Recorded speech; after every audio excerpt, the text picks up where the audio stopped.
Welcome to the deep dive. Today, we're really getting into the DeepBook token white paper. That's right.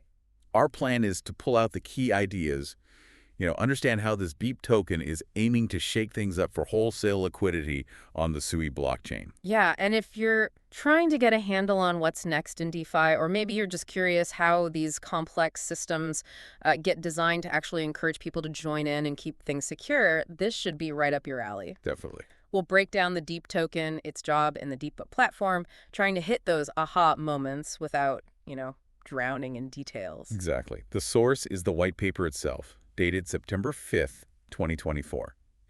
And our mission really is to figure out how DeepBook plans to be the place for pro traders and DeFi protocols. Let's do it. Okay, so let's start at the beginning. What exactly is this DeepBook platform, and what's the main goal of the Deep token? So think of DeepBook as like an open marketplace. It runs right on the Sui blockchain. Anyone can use it. Permissionless, right? Permissionless, decentralized, an on-chain central limit order book. That's the technical term. Okay. And the big deal is it uses Sui's speed. It's really low gas fees, Right. which makes it super efficient for active liquidity providers. Right. Efficiency is key there. The hope is it becomes like core financial infrastructure, which helps all of DeFi liquidity on Sui. Okay. And the Deep token, its whole point is to make that happen, to drive that vision forward.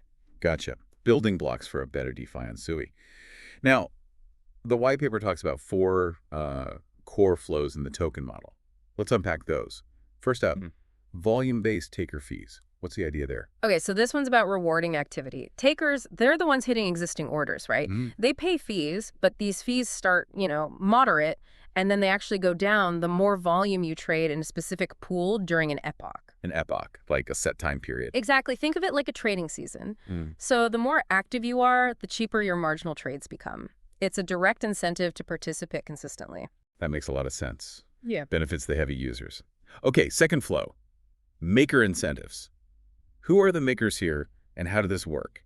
Makers are the liquidity providers. They place the orders, create the market depth. Okay. Their incentives are designed counter-cyclically. They start high in a pool, and then they decrease as other people provide more liquidity in that same epoch. Oh, interesting. So it encourages being early. Precisely. It rewards getting liquidity in when it's most needed, and then it just sort of naturally dials back as the pool gets deeper anyway, adapts to the market. Smart. Rewards the pioneers, Yeah. taps later. Okay, mechanism 3, state-based participation. What's being staked and what does it unlock? Right. So to even be eligible for those taker fee discounts we just talked about and the maker incentives, traders have to stake some Deep tokens, a minimum amount per pool they want to participate in. Okay. And they have to keep it staked for the whole epoch.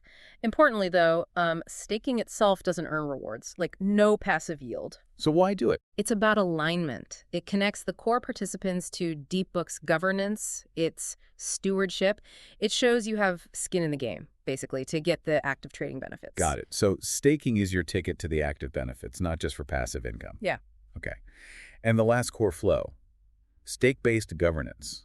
How does staking give you a say? This is where that skin in the game really pays off in terms of influence. If you stake deep in a pool, you get to help govern that specific pool. Just that pool. Just that pool, yeah.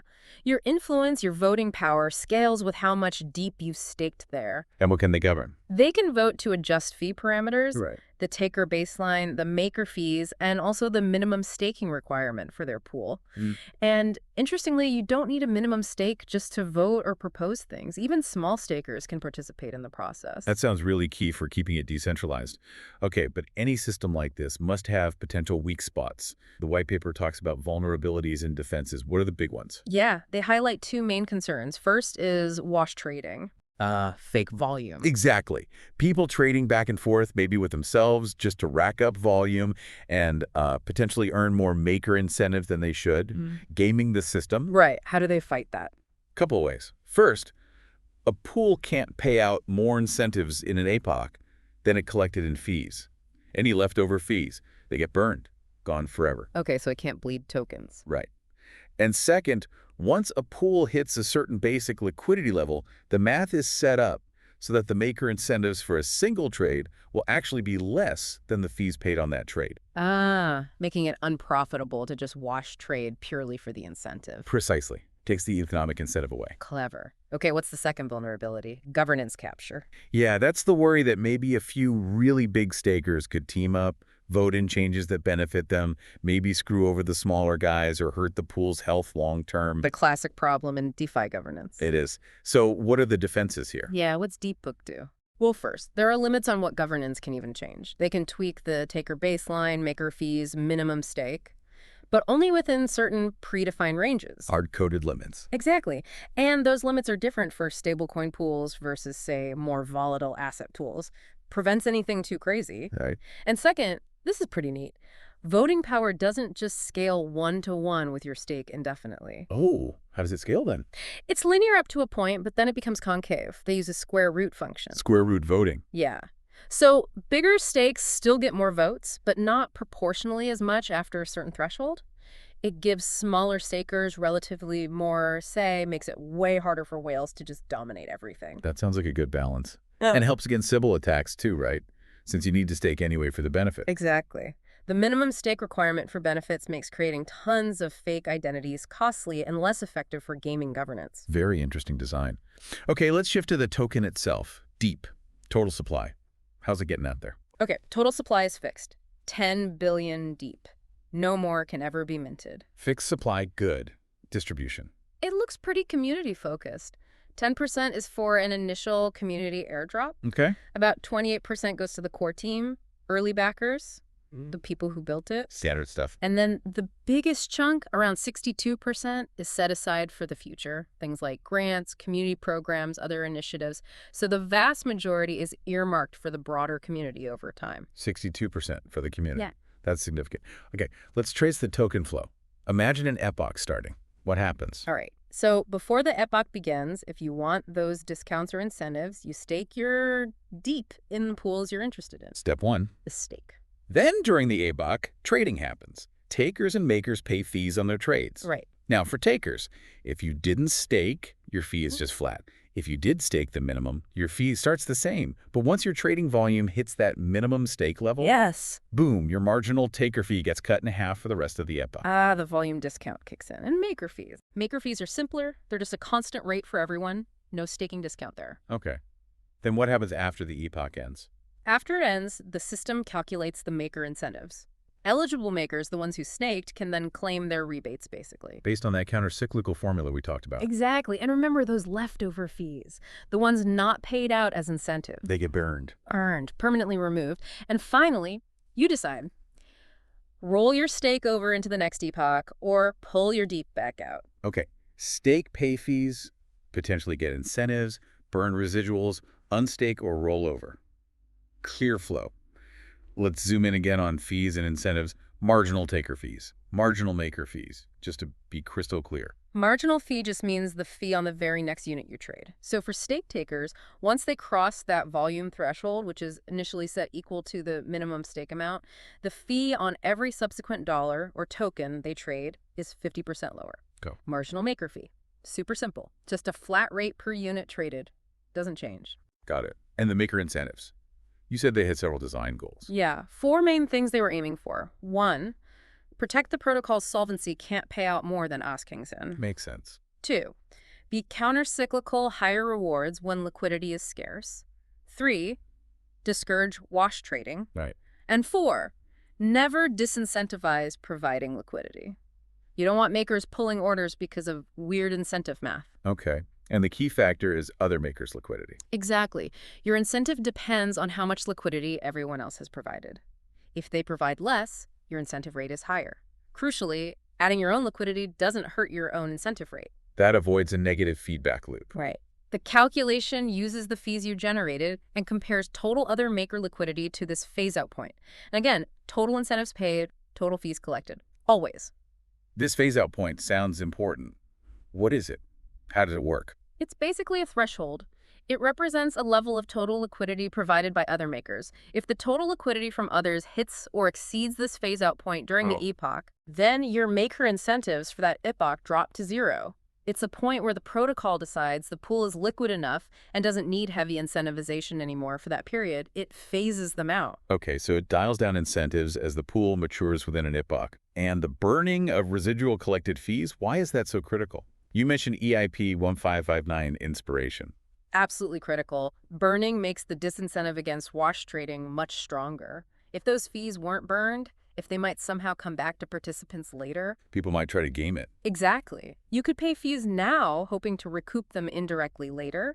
Burning removes that possibility entirely. Fees paid are either returned as direct incentives based on the rules, or they are destroyed. Full stop. Like EIP 1559 burning the base fee in Ethereum makes the cost credible. Precisely. It strengthens the economic security and integrity, ensures fees paid, if not rebated, are truly gone.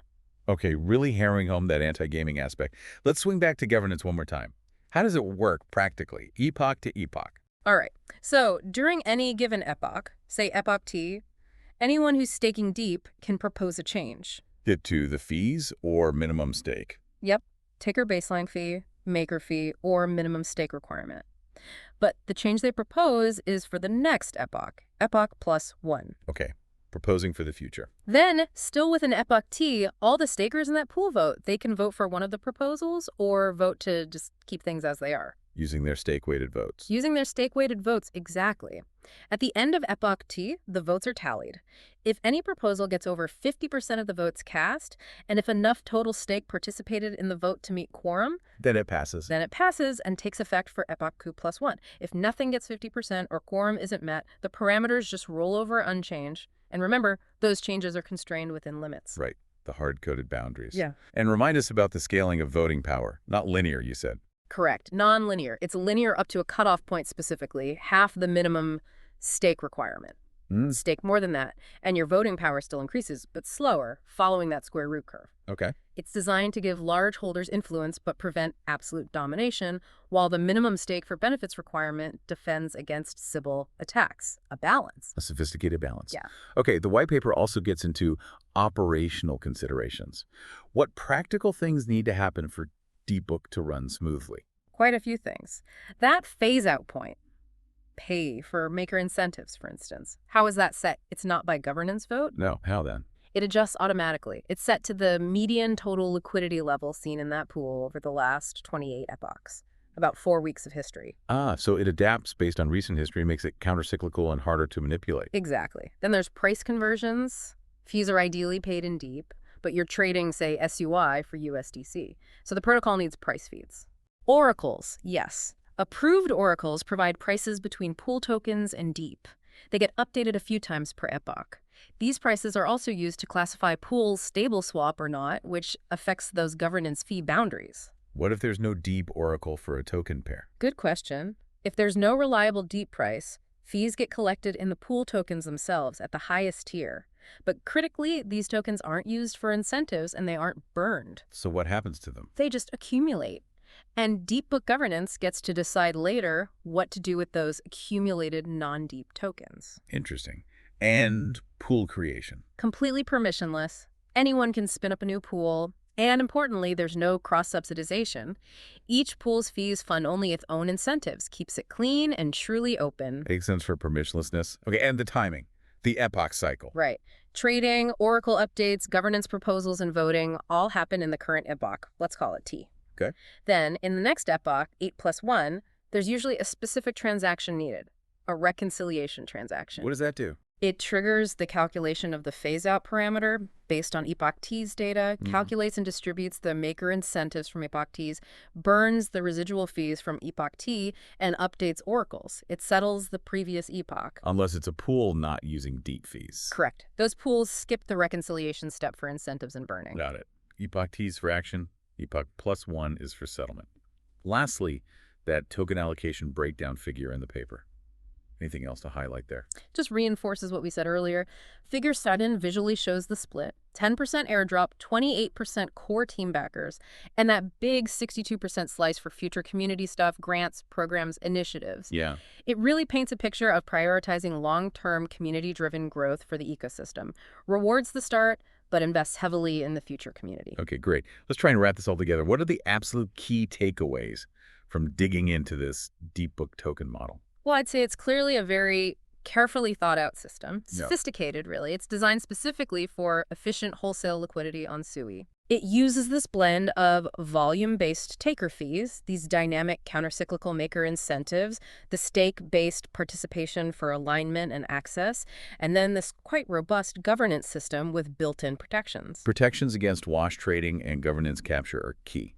Absolutely integral to the design. They're trying to build something secure and fair for serious trading activity. So why should you, our listener, care about these mechanics? What's the bigger picture relevance here for DeFi? Understanding how protocols like DeepBook work, I think it gives you real insight into where DeFi might be heading. How so? It shows how platforms are getting smarter about catering to professional, high-volume users, but without sacrificing decentralization or security. These innovative takes on governance, like the square root voting or the adaptive incentives, Yeah. these could become blueprints, models for other projects trying to build sustainable, fair, decentralized systems. It's pushing the design space forward. Fascinating stuff. Okay, final thought then. As DeepBook goes live, puts this white paper theory into practice, what's a lingering question or something to watch? Well, the white paper is compelling, right? The logic seems sound.